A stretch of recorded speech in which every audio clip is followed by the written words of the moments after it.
Diana Reed stared at the empty cafeteria tables. 3 years of this. 3 years of serving food to people who never looked her in the eye. 3 years of being invisible. Harmony 7 Medical Station was massive. Thousands passed through weekly. Diplomats, traders, scientists, Diana fed them all. She knew which species needed high heat and which couldn't handle salt. She knew everything about food service and nothing about feeling important. Her mother still sent messages from Earth asking when Diana would do something meaningful. Diana never had a good answer. A commotion at the docking bay pulled her attention. Security was running. Medical teams rushed with stretchers. Diana pressed against the window. Something major was happening. A dark ship docked at the emergency bay, huge, scaled like a living thing. Diana's coworker Peter ran in, breathless. Dracovir ship. Royal one, Diana's stomach dropped. Everyone knew the Dracovir. Dragon-like beings. Powerful, dangerous, they never came to neutral stations. Dr. Wells needs special meals prepared, Peter said. High protein. Extreme heat. I'll send specs. Diana worked quickly when the requirements arrived. Charred meat. Sulfur supplements. Everything at temperatures that would blister human skin. Through the window, she watched massive warriors exit the ship. Then physicians in elaborate robes surrounding a stretcher. Diana glimpsed the patient. Large, scaled, dull gray instead of bright. Wings torn, barely moving, dying. The medical wing went into lockdown. Diana left meals at checkpoints. Dracovir guards collected them without speaking. 3 days passed this way. Rumors spread fast. The patient was Prince Ashran, third in line for the Dracovir throne, poisoned during a diplomatic mission. He was here because Harmony 7 was neutral ground.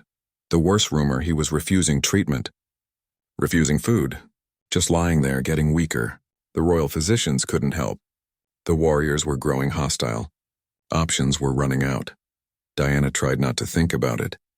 She was just a cafeteria worker. Important people would handle this.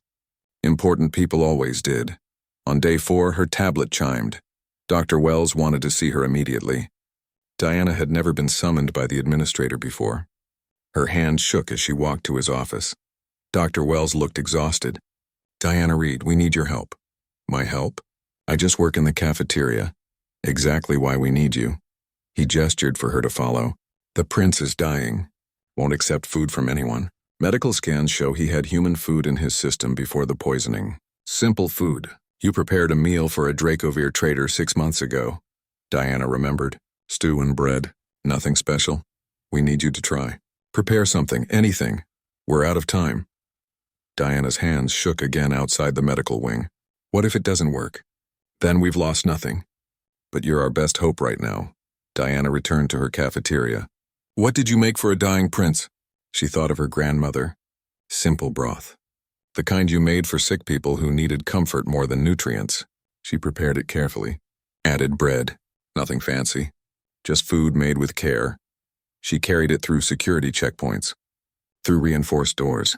Dracovir warriors watched with suspicious eyes. Physicians muttered. Dr. Wells looked uncertain. The prince's chamber was enormous, cold, medical equipment everywhere, and in the center on a massive platform lay Prince Asheron. He was huge, even weakened. Deep blue-black scales that had lost their shine.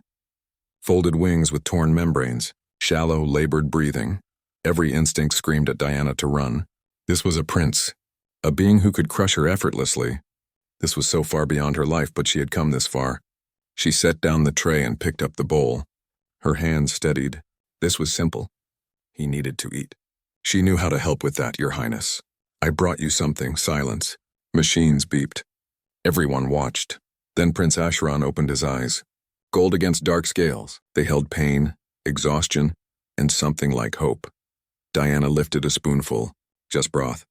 Nothing fancy, but it's warm. The prince stared, then slowly lifted his head. She brought the spoon to his mouth. He drank. Another spoonful, another. Complete silence fell. Even the machines seemed quiet. Diana kept offering.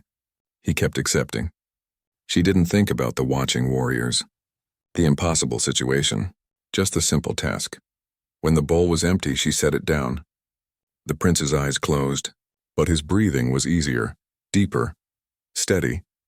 A physician spoke in rapid Dracovir. Dr. Wells translated. They want to know what you did differently. Diana looked at the empty bowl. Nothing. I just gave him food. They escorted her out. Behind her, physicians argued. Warriors discussed. Dr. Wells said something about coming back, about regular meals, about saving a prince's life. Diana sat in her empty cafeteria, trembling. The same hands that wiped counters had just fed a dying dragon prince. Her tablet chimed. One word from the medical wing, tomorrow. The meal tray felt heavier the second time. Diana carried it through the corridors with her stomach in knots. Yesterday she had been too nervous to think. Today she knew exactly what she was walking into. Guards recognized her now. They stepped aside without a word. Inside the medical wing, the atmosphere had changed. The desperate tension was replaced by something else. Suspicion mixed with hope. Dr. Wells met her halfway. He asked for you specifically. Wouldn't accept anything until you arrived. How is he? Stable, the broth stayed down. His vital signs improved. Dr. Wells paused. But he won't take food from anyone else. We tried 3 different people this morning. He refused them all. Diana didn't know what to say. She had made mushroom soup today. The same kind her grandmother used to make. Nothing sophisticated, just soup. The prince's chamber looked different in daylight. Less intimidating somehow. Diana could see past the medical equipment now, see the room for what it was, a prison of care where someone lay trapped between life and death. Prince Ashran was awake.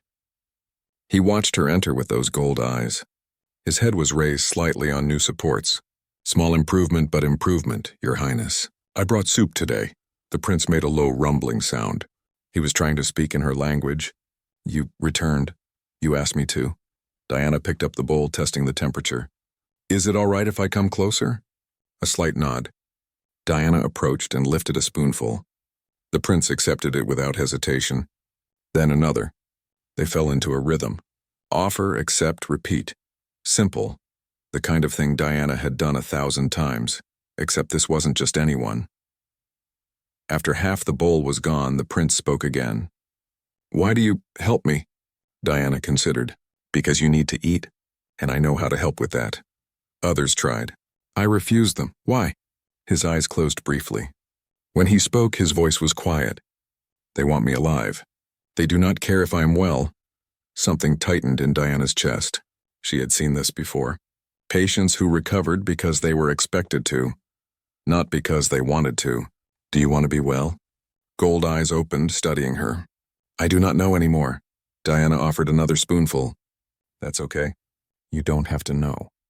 Just eat for now. We can figure out the rest later. Something changed in his expression. Surprise, maybe. He finished the soup without speaking. Sometimes silence was easier. When the bowl was empty, Diana picked up bread. Can you try this? It's soft. The prince took it carefully in one clawed hand. His movements were slow, deliberate. He ate small pieces. Diana waited patiently. What is your name? He asked. Diana. Diana Reed. Diana Reed. He pronounced it carefully, testing the sounds. I am Ashran. Though you know this already. I've heard the name. But I don't really know anything about you. That is unusual. Most know too much about me. Ashran finished the bread and lay back. He looked exhausted. They know my title, my position, my responsibilities. Everything except me. Diana collected the dishes. I just work in the cafeteria. I don't really follow politics. I know you're important, but that's about it. You truly do not know? Relief colored his voice. You do not know about the treaties? The accusations? The reason someone wanted me dead? No, should I? Asheron made that rumbling sound again. Laughter, Diana realized. Quiet and painful, but laughter. No, perhaps it is better that you do not. She picked up the tray. I should let you rest. Anything you'd like for dinner? Will you bring it yourself? If you want me to. Then I do not care what it is. Just come back. Diana left feeling strange. Something had shifted. In the corridor, a Dracovir physician waited. Tall, elegant, copper-colored scales. I am Physician Rel. I oversee the prince's care. Is something wrong? That depends. Rel gestured for Diana to walk with her. The prince has not spoken more than 3 words to anyone since arriving. He spoke an entire conversation with you. Do you understand what that means? That he's getting better? That he trusts you? Rel stopped and faced Diana directly. Prince Asheron was poisoned by someone close to him, someone he trusted completely. The betrayal was as damaging as the poison. He cannot trust his own people now. We keep him alive, but we cannot help him heal. Diana felt the weight settle on her shoulders. I'm just bringing him food. You are doing much more whether you realize it or not. He needs someone with no stake in Dracovir politics. Someone who sees him as a person, not a prince. Someone who asks if he wants to be well instead of demanding recovery. I don't know anything about taking care of princes. Good. That is exactly why you can help him. Rel's hand touched Diana's shoulder lightly. The administrator has adjusted your schedule. You will bring the prince his meals 3 times per day. This is no longer a request. This is medical necessity. Diana wanted to argue, but she thought about the exhaustion in Asheron's eyes, the way he had asked her to come back. Okay, I'll do it. One more thing. Rel's grip tightened. There are those among our delegation who believe the prince has been weakened beyond redemption. They think accepting help from a human shows he is unfit. Do you understand? Diana understood perfectly. By helping Asheron, she was making him vulnerable. By accepting her help, he risked his position. Maybe his life. What should I do? Exactly what you have been doing. Feed him, talk to him, treat him like a person. Rel released her shoulder. And be careful.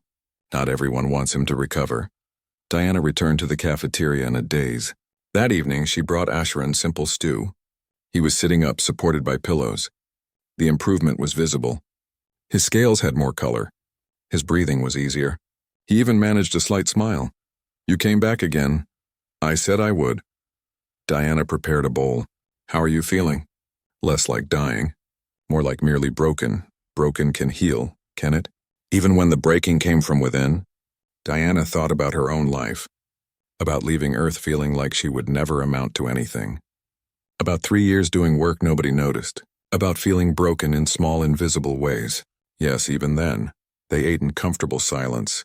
Diana noticed things she had missed before. The way his hands shook slightly. The careful movements as if afraid his body might betray him. The sadness lingering even when he smiled. When the bowl was empty, Asheron spoke. Diana Reed, may I ask you something? Of course. Why did you leave your homeworld? Why come to a place like this? Diana considered lying, giving some noble reason, but the genuine curiosity in his voice made her want honesty. Because I felt invisible there. Like nothing I did mattered. I thought maybe out here I could be more than just nobody. She laughed softly. Turns out I'm still just a cafeteria worker. Still invisible, just in a different location. You are not invisible to me, Asheron said quietly. You are the only thing I see clearly anymore. Diana didn't know how to respond. She collected the dishes on autopilot. I should go. You need rest. Will you come back tomorrow? 3 times tomorrow. Breakfast, lunch, and dinner. Doctor's orders. Good, I will try to have an appetite. Diana left, but his words followed her. You are not invisible to me. 3 years of feeling like she didn't matter. 3 years of being background noise. And now somehow she mattered to a dying prince. She wasn't sure if that made her feel better or more terrified. Probably both. The next few days fell into a pattern. Diana brought meals. Asheron ate them. They talked about nothing important and deep things Diana had never discussed with anyone. He told her about growing up in a palace where every word was monitored. She told him about growing up where everyone knew everyone's business. Different worlds, different lives, but the loneliness felt the same. On the 5th day, Asheron sat at a table. Diana brought lunch and found him waiting in a chair designed for Dracovir bodies. He looked almost normal if you didn't count the medical monitors. This is progress. I wanted to eat like a person, not an invalid. Asheron picked up a spoon himself. His movements were stiff but steady. Thank you. For the food. And for treating me as I am, not as I was. Who were you? Someone who thought duty was the same as purpose. Someone who believed showing no weakness was the same as being strong. Asheron took a bite. Someone who is gone now. And who are you now? I am still learning. They ate together. Diana realized something. This wasn't just about food anymore. Maybe it never had been. It was about connection. About finding someone who understood what it felt like to be lost. About being seen when you thought you were invisible. She just hoped it would be enough to help him heal, because every day more Dracovir nobles arrived. Every day political pressure grew, and every day Diana felt more certain that helping Asheron survive was only the beginning of a much bigger problem. 2 weeks had passed. Asheron could walk now. Slowly with assistance, but he could walk. His scales gleamed. His wings looked healthier. Physical healing was remarkable, but Diana saw what physicians missed. The prince was healing outside while still broken inside. She learned his patterns. He woke early before station dawn, preferred quiet during breakfast. By lunch, ready to talk. Dinner was when he asked hard questions, the ones that kept him awake. Today, Diana brought lunch to find Asheron by the window. A large Dracovere female stood with him, crimson scales, commanding presence. Diana recognized authority immediately. "Your Highness," the female said in Dracovere. Diana's translator converted it. "You must return home. Recovery has taken too long.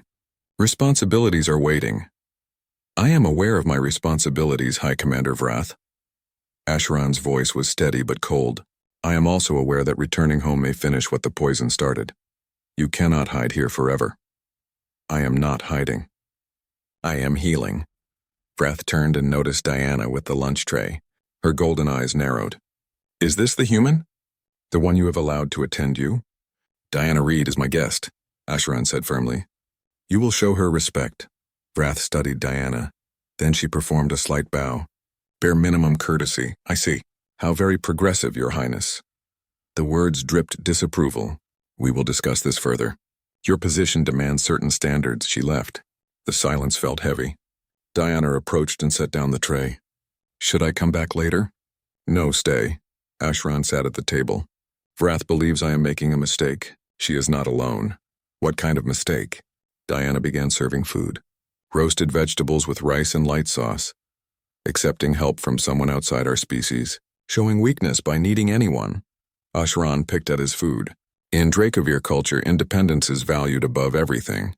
To rely on another is to admit failure. Diana sat across from him. "That sounds lonely." "It is. But it is tradition. Tradition is supposed to keep us strong." He finally took a bite. "I used to believe that. Before someone I trusted poisoned me." "Do you know who did it?" "I have suspicions, no proof. Without proof I cannot act." Asheron set down his fork. "That is why I am still here. Not just to heal from poison, but to figure out who I can trust when I return." Diana thought about Physician Rel's warning. "Can you trust anyone there?" "I thought I could. I was wrong." Asheron looked at her directly. "But I can trust you. You have no reason to hurt me. No political ambitions. No stake in succession. You just bring food and ask how I'm feeling. That's a pretty low bar for trust. You would be surprised how rare it is in my life." He returned to eating. "Tell me about Earth, your family." Diana talked while they ate. About her grandmother who taught her to cook. About her mother who wanted her to be something important. About leaving because she couldn't handle everyone's expectations. Asheron listened in a way that made Diana feel heard. When lunch was finished, Asheron pulled out a small device. "I want to show you something. If you have time." "My shift doesn't start for another hour." He activated the device. A hologram appeared, a planet. Beautiful and terrible. Mountains touching clouds. Oceans of liquid metal. Cities carved from volcanic rock. "This is Asheron, my home." Diana watched the hologram rotate. "It's beautiful. It is also unforgiving. Gravity is twice what you experience here. Atmosphere is thin. Temperature extremes would kill most species." Asheron zoomed in on a city. "We evolved in this harshness. It made us strong, but also hard." "You're not hard." Asheron made that rumbling laugh. "You only say that because you did not know me before. I was exactly what my culture demanded. Strong, independent, unmoved by sentiment." He paused. "Then someone poisoned me, and I learned that strength without trust is just isolation." The hologram changed to a palace. Massive structures built into a mountain with towers scraping the sky. "This is where I would return. Where I am expected to take my place. Where everyone will be watching to see if poison made me weak." "Have you decided? Will you go back?" "I must, eventually. I cannot abandon my people even if some tried to abandon me." Asheron deactivated the hologram. "But I am afraid." "Not of danger. I have faced danger before. I am afraid I will return and become what I was. Alone. Unable to trust. Unable to feel." Diana stood and moved closer. She barely came up to his chest, but she looked up steadily. Then don't go back alone. Acheron stared at her. What are you saying? Maybe you need someone with you. Someone outside your world. Someone who won't let you forget who you are now. Diana couldn't believe her own words. I could come with you, if you want, Diana. You do not understand what you are offering. HFY is not like this station. You would be in danger, constant danger, and you would be mocked, looked down upon, treated as less than nothing by most of my people. Sounds familiar, Diana said. I already feel like nothing most of the time. At least there I'd be nothing while doing something important. This is not a small decision. You would have to leave everything. Your job, your life here. There would be no going back easily. Diana thought about her small apartment, her cafeteria shifts, her co-workers who barely knew her name. What was she really leaving? I want to help you. Maybe helping you is the first important thing I've ever had a chance to do. Acheron was quiet for a long time. When he spoke, his voice was rough with emotion. If you come with me, I would name you my shield companion. It is an old tradition. It would mean you stand as my equal, that I trust you with my life, that I value your counsel above others. Would that protect me? From some, yes. From others, it would make you a target. He touched her shoulder gently with one clawed hand.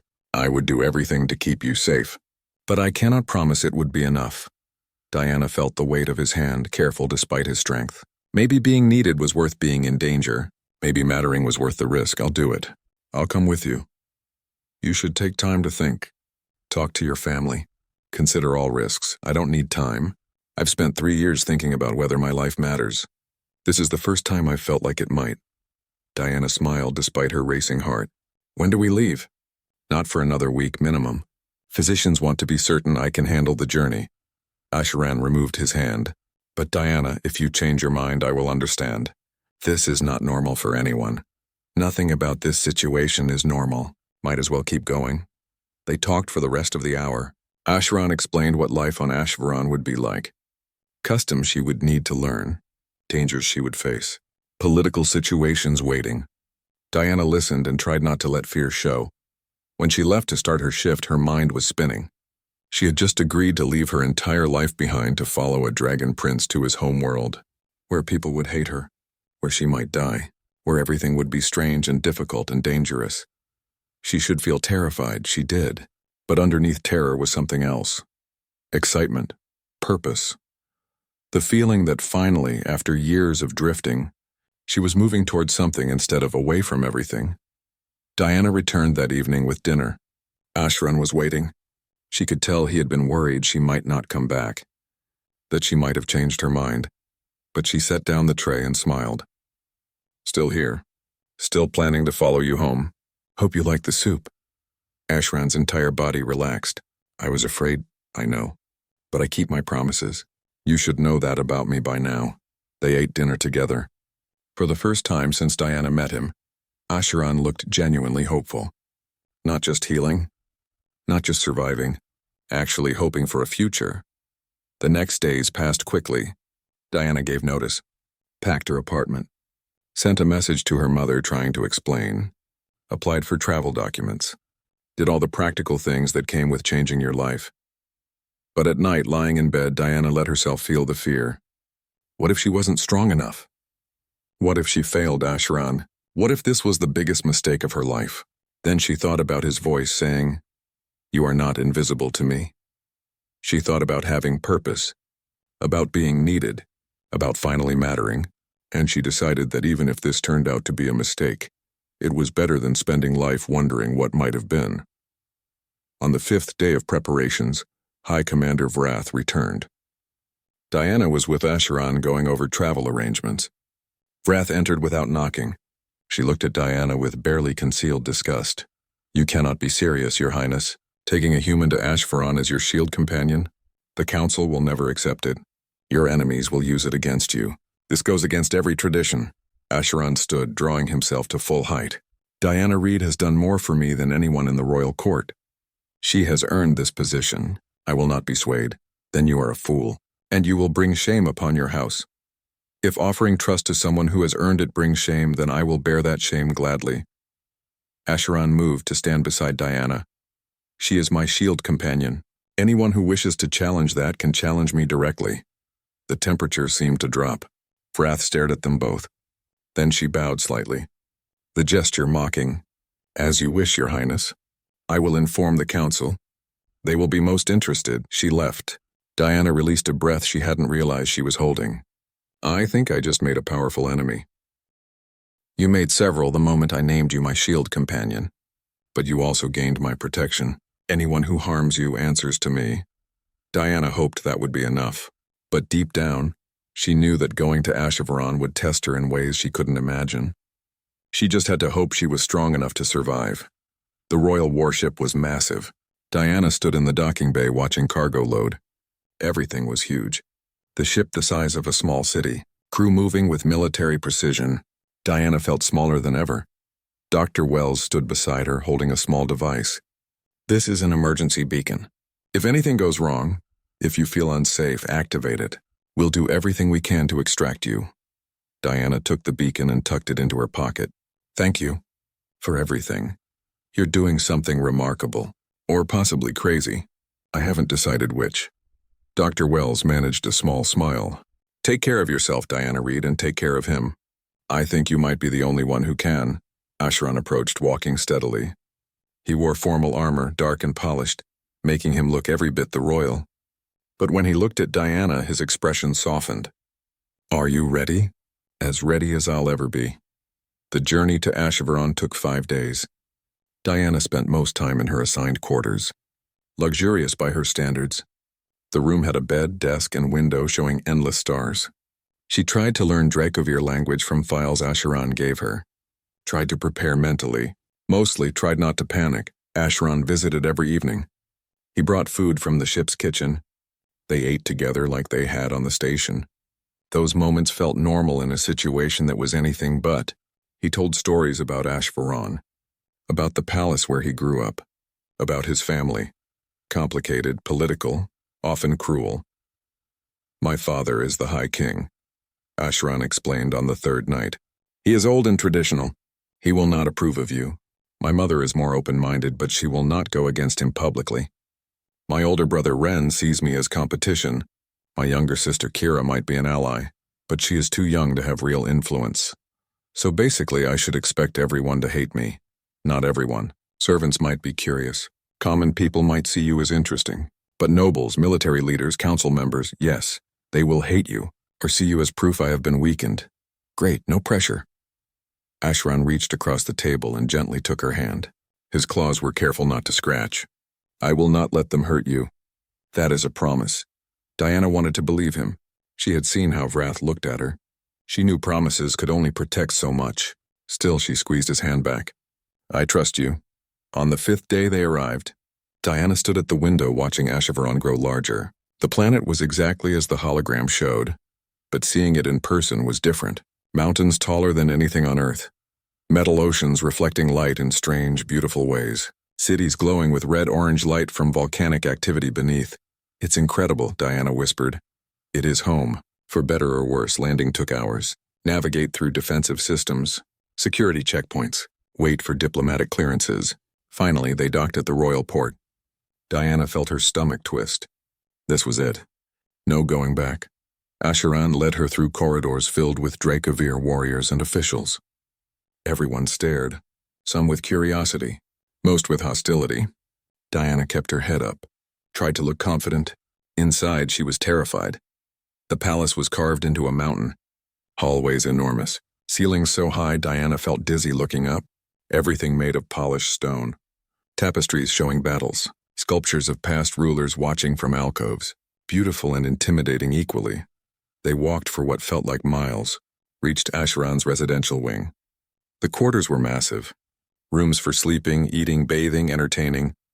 Diana's assigned room connected to Asheron's by a private hallway. When the door closed, she felt like she could breathe again. How are you? Asheron asked, overwhelmed. But okay. Diana set down her bag. This is all really happening. It is. And I'm glad you are here. Asheron moved to the window. Tomorrow we will be summoned to the throne room. You will meet my father and the royal family. They will test you. Try to intimidate you. Make you feel small. I'm already small. You know what I mean. He turned back. Whatever they say, whatever they do, remember you belong here. You are my shield companion. That gives you status even if they refuse to acknowledge it. Diana nodded.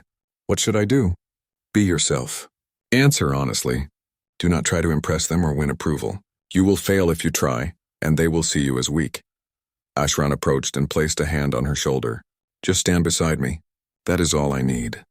That night, Diana barely slept. Bed comfortable but unfamiliar.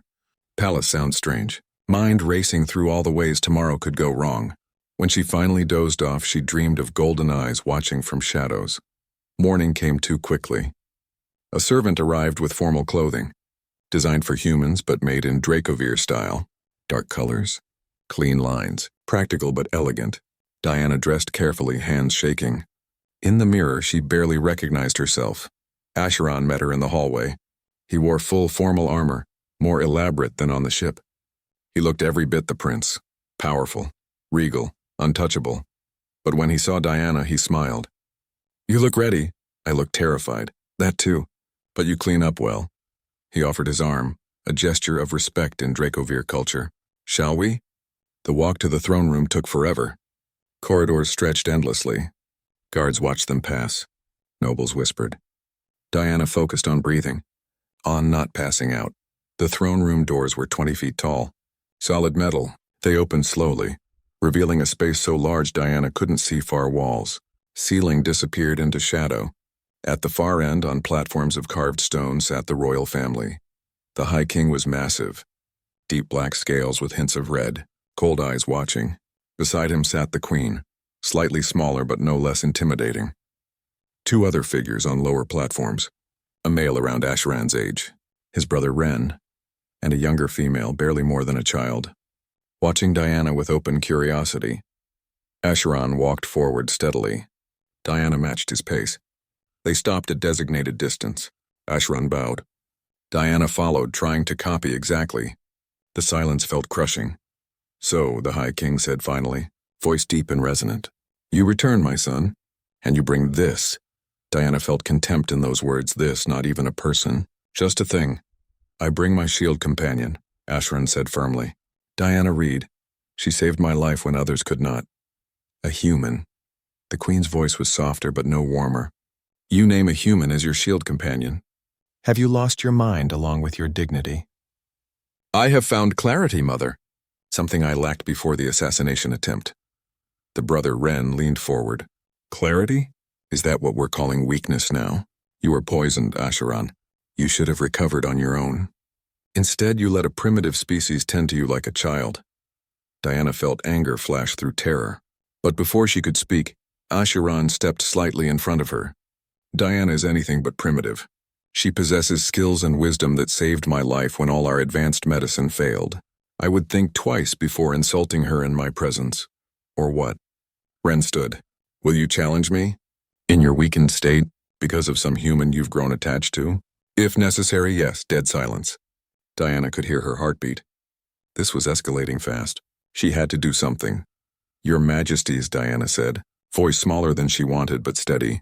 I mean no disrespect to your family or traditions. I'm just a cafeteria worker who happened to know how to help when Prince Asheron needed it. I'm not trying to change anything or claim anything I haven't earned. The High King's eyes focused on her. Diana felt pinned. You speak when not spoken to. Interesting. Tell me, human. Why did my son accept food from you when he refused everyone else? Diana thought about lying, giving some diplomatic answer, but Asheron told her to be honest. Because I didn't want anything from him. I just wanted him to eat. Everyone else needed him to survive for political reasons. I just needed him to be okay. Long silence. Then the young sister Kira spoke. I like her. She's honest. You like everything that's different. Ren snapped. And you hate everything that challenges you. Kira shot back. The Queen raised a hand. Both siblings fell silent. This is unprecedented. A human shield companion. The Council will object. The military will see it as an insult. You are making enemies, Asheron. I made enemies when I argued for peace instead of conquest. This changes nothing. It changes everything. The High King stood. Diana fought the urge to step back. But you have named her before witnesses. The bond is made. We cannot undo it without bringing shame upon our house. So this human will stay. But know this, my son. Her safety is your responsibility. Any harm that comes to her reflects on you. Any mistake she makes, you answer for. Are you prepared for that burden? I am, Asheron said without hesitation. Then so be it. The High King sat back down. You are dismissed. We will discuss your other failures in private later. Asheron bowed. Diana copied. They turned and walked back. Diana's legs felt like water, shaking so hard she thought she might collapse, but she made it out. Down the corridor, around a corner before her knees gave out, Asheron caught her. Diana, are you all right? That was the most terrifying thing I've ever experienced. Diana leaned against the wall. Your father's terrifying. Your brother hates you, and I think I just became the least popular person on this planet. Probably. But you did well. You spoke honestly. You didn't back down. My father respects that even if he will never admit it. He threatened me. He warned me. There is a difference. Asheron helped her stand. But he accepted you. That is more than I hoped for. Diana laughed shakily. This is acceptance? I'd hate to see rejection. Trust me, you do not want to see that. Asheron started walking, keeping one hand on her arm. Come, I will show you the palace. The more people who know your face, the safer you will be. They spent the rest of the day touring. Asheron introduced Diana to dozens. Most were polite but distant. Some openly hostile. A few, mostly younger servants, seemed genuinely curious. Diana tried to remember names and faces, knowing survival might depend on building alliances. By evening, she was exhausted. Every interaction had been a test. Every conversation had hidden meanings.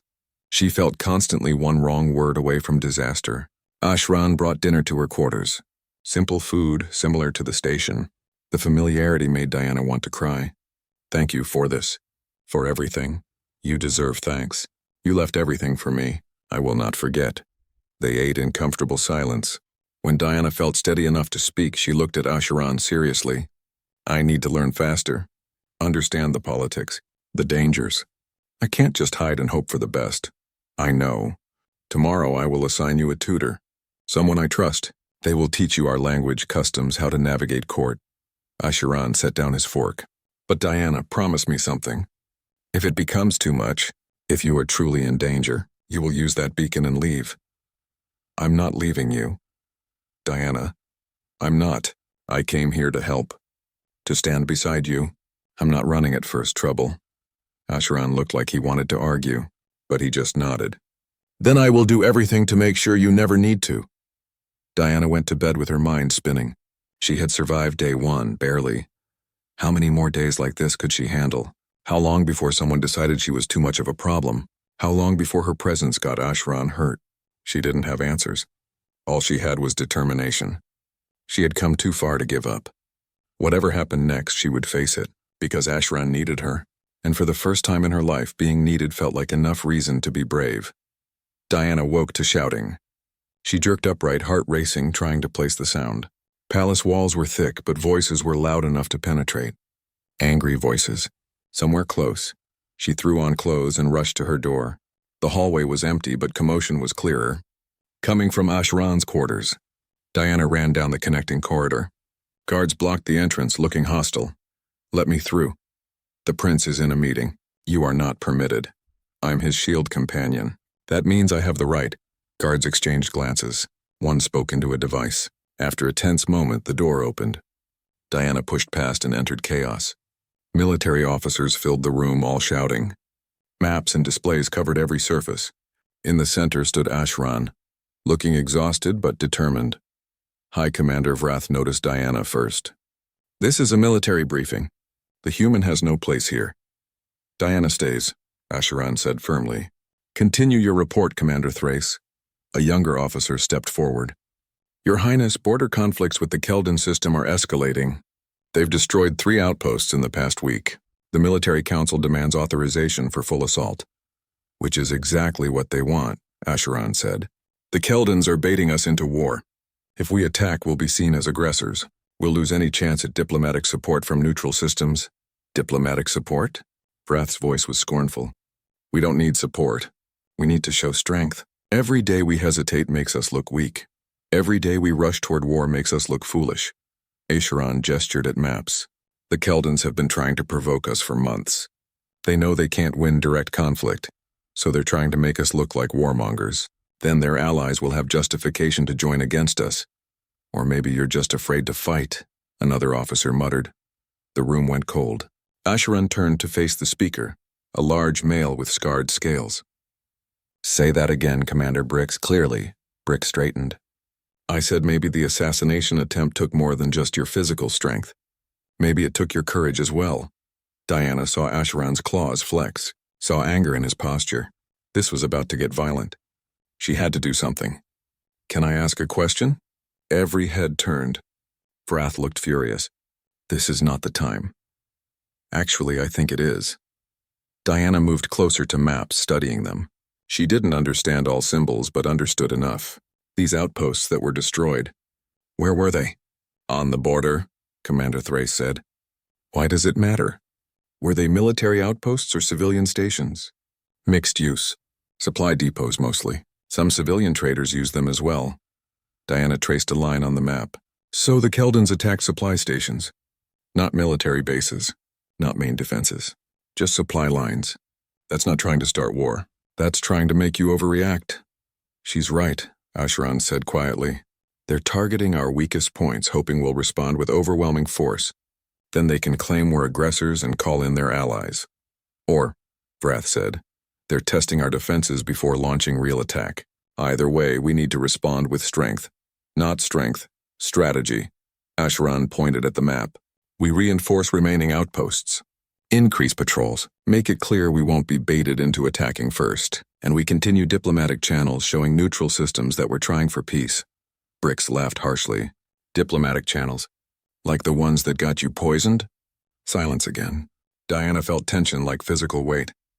These officers didn't respect Asheron anymore. They saw him as weak, damaged.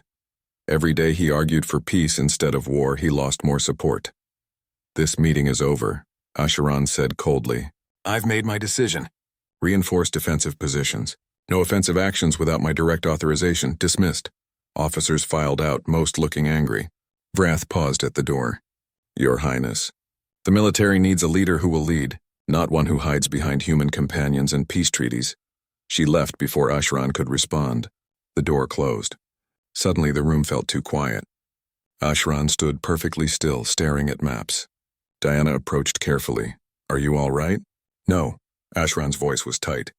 I am losing control. Of the military. Of my position.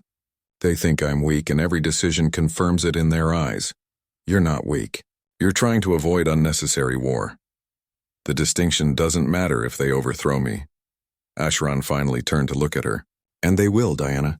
Sooner or later, Vrath and her allies will make their move. The only question is when. Diana thought about what she had seen. The way officers looked at Asheron. The barely concealed contempt. How long do we have? Weeks, perhaps. Maybe less. Asheron moved to the window. I knew returning would be difficult. I didn't realize how much I had changed until I tried to fit back into my old life. I can't be what they want anymore. I don't want to be that person. Then don't be. It's not that simple. If I can't lead them, someone else will. Someone like Vrath who will take us into wars we don't need. Who will turn the Dracovir Empire into exactly what the galaxy fears. Asheron's hands clenched. I am trapped between becoming what I was or losing everything I'm trying to protect. Diana stood beside him at the window. Below the city spread out in alien beauty. Dracovir citizens going about their lives, unaware of political storm brewing. Maybe there's a third option. What option? Show them different kind of strength. Not the kind from violence or intimidation. The kind from actually caring about your people. From making hard choices because they're right, not because they're easy. They won't respect that. Some won't. But some might. Diana thought about younger servants she had met, civilians who looked at her with curiosity instead of hatred. Not everyone here wants war. Not everyone thinks strength and cruelty are the same. You just need to reach those people. Asheron looked at her for a long moment. How did a cafeteria worker become so wise? I'm not wise. I just know what it's like to feel powerless. And I know that people who feel powerless usually need someone to fight for them. A knock at the door interrupted. Asheron called for entry. A young female Dracovir entered wearing servant's clothing. keeping eyes lowered. Your Highness, there's been an incident in the lower city. A fire at one of the residential complexes. Multiple families displaced. Casualties? Asheron asked immediately. None dead, but several injured. Emergency services are overwhelmed. Diana saw something shift in Asheron's expression. Prepare a transport. We're going down there. The servant looked shocked. Your Highness? Surely you should send aid, not go personally. It could be dangerous. That's exactly why I'm going. Asheron turned to Diana. Will you come? Of course. They took a transport down to Lower City, accompanied by only 2 guards.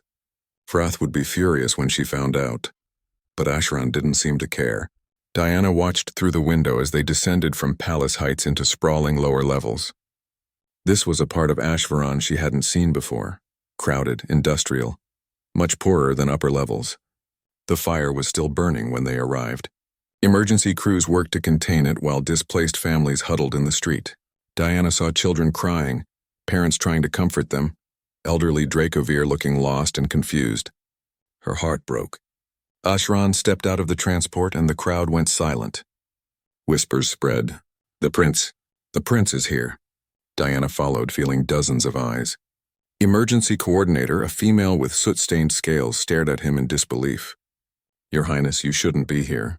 This is beneath your station. Nothing that affects my people is beneath my station. Tell me how I can help. For the next 3 hours, Diana watched Asheron work. He helped carry supplies, spoke with families who had lost homes, held children while parents talked to emergency services. He didn't give orders or stand back and observe. He just helped practically and directly. Diana found herself working alongside him. She couldn't do much physically, being smaller and weaker than everyone else, but she could comfort children. Organize supplies, make sure injured were tracked and treated, same skills from the cafeteria, applied to crisis. By the time temporary shelters were set up and fire was fully contained, Diana was exhausted. But she felt good, useful, like she had actually made a difference. Asheron looked the same, tired but satisfied. As they prepared to leave, an elderly Dracovir male approached. Your Highness, thank you for coming. Thank you for seeing us. You are my people, Asheron said gently. I will always see you. The crowd watched them leave. They didn't cheer or celebrate, but they watched with respect.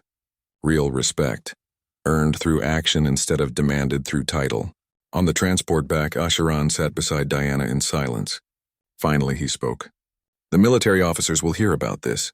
They'll say I wasted time on meaningless gestures, that I should have been planning war effort instead. Let them say it, Diana replied. Those people down there will remember what you did. And when Vrath tries to take power, they'll remember who actually cared about them. You think they'll support me? I think you're building something more important than military support. You're building trust with people who actually matter, the ones who aren't trying to use you for political gain. Asheron leaned back, closing eyes. I hope you're right. Because we're running out of time. Diana didn't respond. She was too busy thinking about what came next. Vrath was planning something. That much was obvious. The question was whether they would see it coming in time. That night Diana couldn't sleep. She lay in bed, listening to palace sounds, thinking about everything that had happened. Hostile military meeting, fire in Lower City. The way Asheron had looked when he helped those families. He was changing how Dracovir leadership worked, whether his people realized it or not. Around midnight, an alarm shattered silence. Diana jumped out of bed and ran to her door. Guards were rushing through hallways. She grabbed one. What's happening? Attack on the palace. Stay in your quarters. Diana's blood ran cold. This was it. The move Vrath had been planning. She ignored the guard's orders and ran toward Asheron's chambers. She had to find him. Had to make sure he was safe. Corridors were chaos. Guards running in different directions. Servants hiding in alcoves. Sound of weapons firing somewhere below. Diana dodged through it all, heart pounding.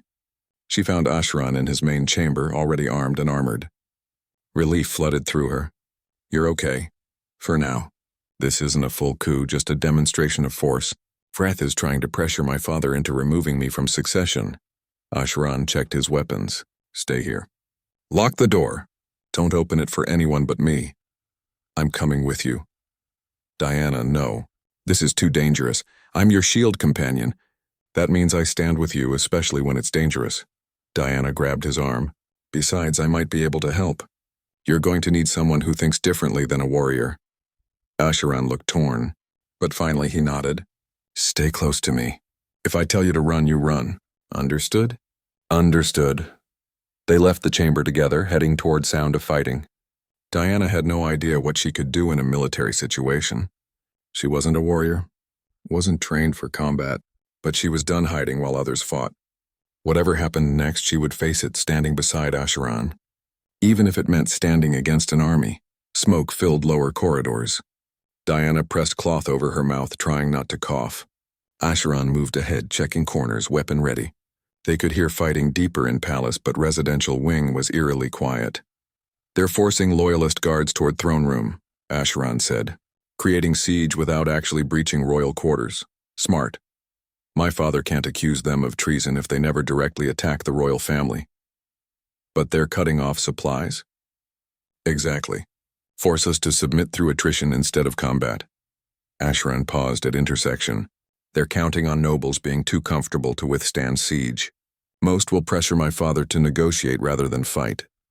Diana thought about fire they had responded to earlier, emergency coordinators' skill at managing chaos. The servants.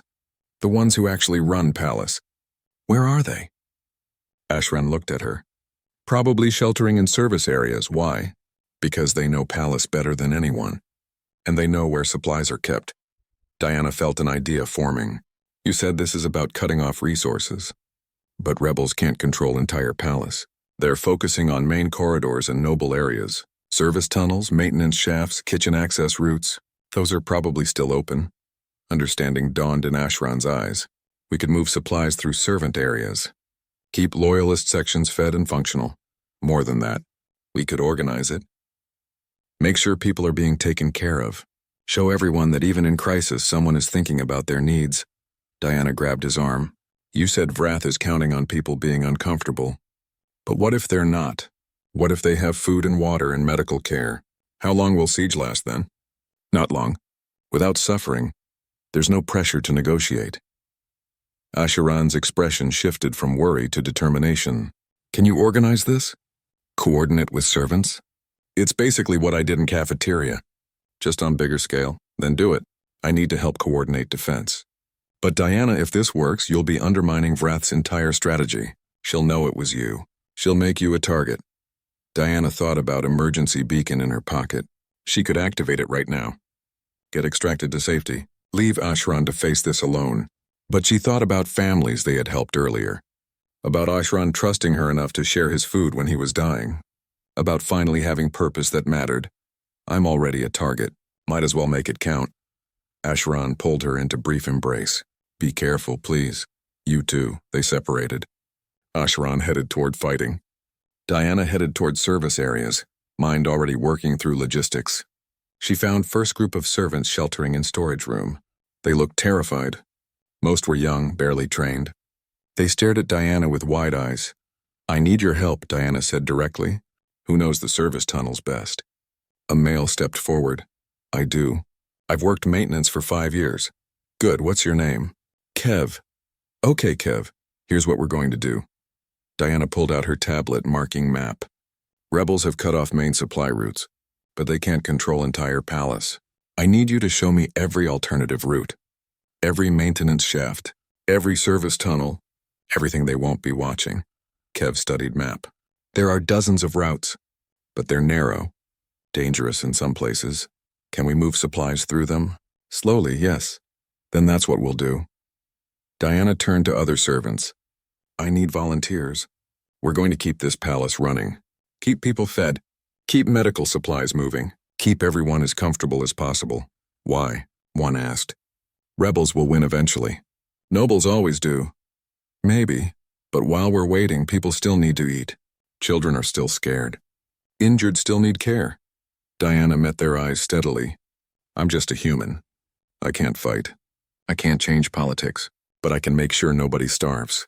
Who's with me?" Long pause. Then Kev nodded. "I'm in," others followed. Not all, but enough. Diana organized them quickly. Teams to move food, teams to distribute water, teams to check on isolated families and injured guards. She taught them systems she had used in Cafeteria. Simple, efficient, focused on taking care of people. Over next hours, Diana's network spread through Palace. She moved through service tunnels, checking different groups, solving problems as they arose. Blocked route here. Shortage of medical supplies there. Family trapped in quarters needing help. She handled it all, using every skill from 3 years of managing Cafeteria. Servants started calling her Tunnel Coordinator, then just Coordinator. Word spread about human organizing resistance. Not military resistance, just basic care and survival. Diana didn't think about danger. Didn't think about Wrath hunting for whoever was keeping loyalists supplied. She just focused on work. 2 days into siege, Diana was exhausted. Hadn't slept more than a few hours. Hadn't eaten proper meal. Covered in dust from tunnels, hands scraped from climbing through tight spaces, but system was working. Loyalist sections had food, water, medicine. Morale was holding. She was coordinating supply run when Kev found her. Diana, someone wants to see you. Says it's important. Diana followed him through service tunnel to small meeting room.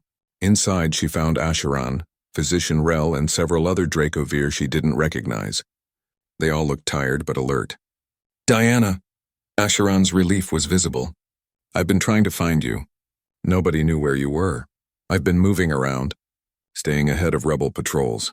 Diana set down supply crate. What's wrong? Nothing's wrong. Everything's working. Asheron gestured at others. These are representatives from different palace sections. They all wanted to meet the human keeping their people fed. Diana felt embarrassed. I'm just organizing supplies. You're doing much more, Rel said. You're maintaining order during chaos. Rebels expected panic and desperation. Instead, they're finding organized resistance. People who aren't suffering enough to pressure for surrender. One of other Dracovir spoke up. My family is in Eastern Wing. Your people brought food yesterday.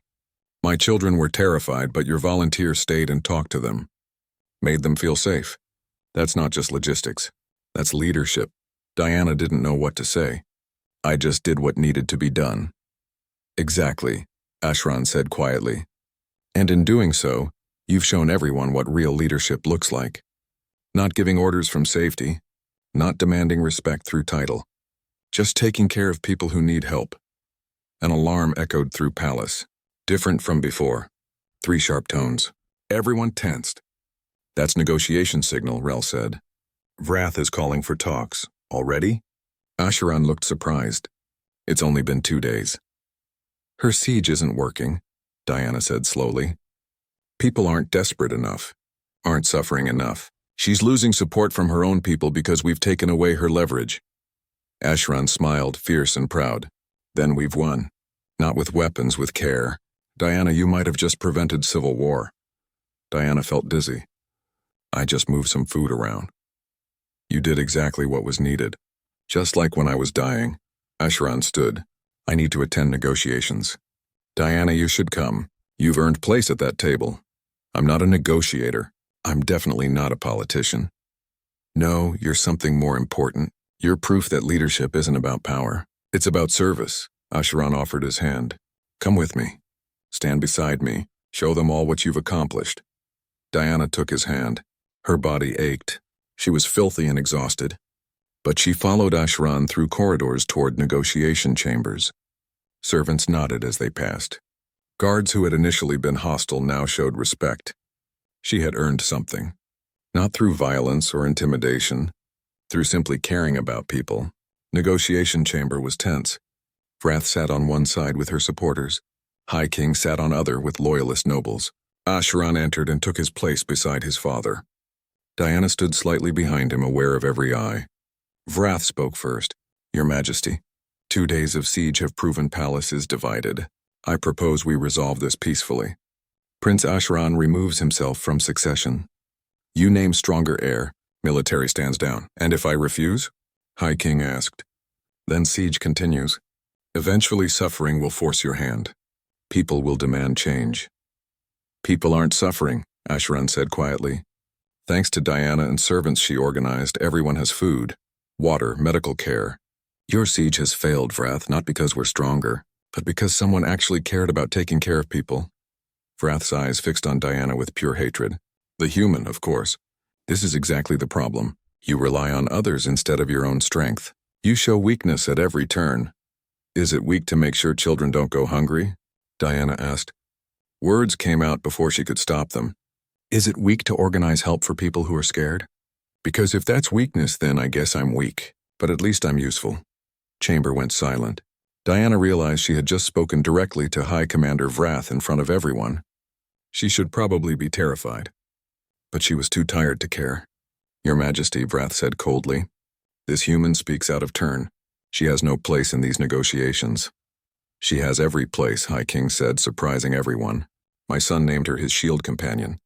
She has earned recognition through action, something many in this room have forgotten. He stood, presence commanding. Commander Vrath, your siege has failed. Your demonstration of force has shown nothing except that military power means nothing without support of the people. My son may make decisions you disagree with, but he has shown more true leadership in past 3 days than you have in years. The matter is closed. Vrath stood stiffly. Your Majesty, military will not accept this.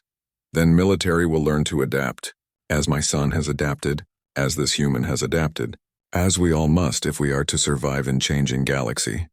High King looked at Ashran. You have much to learn still, but you have proven something important. You have proven that strength comes in many forms. I will not remove you from succession. Diana saw shock on Ashran's face, saw fury on Vrath's, saw mixed reactions from everyone else. This wasn't total victory. Vrath still had supporters. Military was still divided. But it was enough, for now. Negotiations continued for hours. Diana stopped following political details. Too exhausted. Eventually, Ashran touched her arm. Come, you need rest. They left chamber together. In corridor outside, Ashran stopped and turned to face her. You saved me again. Not just me. You saved us all from tearing ourselves apart. I just organized supplies. Stop saying that. Ashran's voice was gentle but firm. You showed everyone what leadership really means. You proved that someone who cares can make more difference than someone who fights. That's not small, Diana, that's everything. Diana felt tears threatening, too tired to hold them back. I was terrified the whole time. I had no idea what I was doing. Neither did I when you first fed me, but you did it anyway. Ashran guided her back toward residential wing. That's what courage is. Not absence of fear. Just doing what needs to be done despite it. Over next weeks, things slowly returned to normal. Siege damage was repaired. Political tensions remained but were less explosive. Diana continued her work, though she expanded beyond Palace. She organized community center in Lower City, place where anyone could come for food and help, regardless of status. She taught young Dracovir same basic skills her grandmother had taught her. How to prepare meals, how to care for others, how to find purpose in service. Ashran visited center often, sometimes to help, sometimes just to watch Diana work. He was changing too, becoming more confident in his own path, learning to lead through compassion instead of force. He still faced opposition. Vrath never stopped working against him, but he had support now. Real support from people who saw him as more than just a title. 6 months after Diana first arrived on Ashvaron, she stood in her community center kitchen teaching class. Young Dracovir, human traders, representatives from dozen species all learning together. Ashran watched from doorway. When she caught his eye, he smiled. She smiled back and returned to her lesson. This was it. This was what she had left Earth to find. Not adventure or excitement, just simple satisfaction of being useful, of making difference in small, unremarkable ways that added up to something bigger. She was still just a cafeteria worker, but that was enough. Sometimes the most unremarkable skills applied with dedication and compassion could change everything. She had learned that feeding a dying prince. She was teaching it now to next generation, and in process, she had found exactly what she had been searching for. A place where she mattered, a purpose that fit, a life that felt like living instead of just surviving. That evening, Diana and Ashran sat together in community center after everyone else had left. They shared simple meal just like they had on station. Just like during his recovery, food was nothing special, but company made it perfect. Do you ever regret it? Ashran asked. Leaving everything to come here? Diana thought about her small apartment on station, her boring routine, her mother's disappointed voice. No, this is exactly where I'm supposed to be. Even with all the danger, all the hostility, even with all that, Diana finished her meal and leaned back. I spent years feeling like I didn't matter. Like nothing I did would ever be important. But here every day I see that I was wrong. Simplest actions done with care matter more than grand gestures. Feeding people matters. Comforting scared children matters. Taking care of others matters. It does, Ashran agreed quietly. More than I ever understood before I met you. They sat in comfortable silence, watching city lights below. Diana knew there would be more challenges. More people like Varath who would never accept her. More political battles. More dangers. But she also knew she could handle it. Because she had found something worth fighting for. Not glory or recognition, just simple satisfaction of being exactly who she was meant to be. A cafeteria worker who changed world by making sure everyone got fed. Unremarkable in every way except the one that mattered most. She cared, and sometimes that was enough to change everything.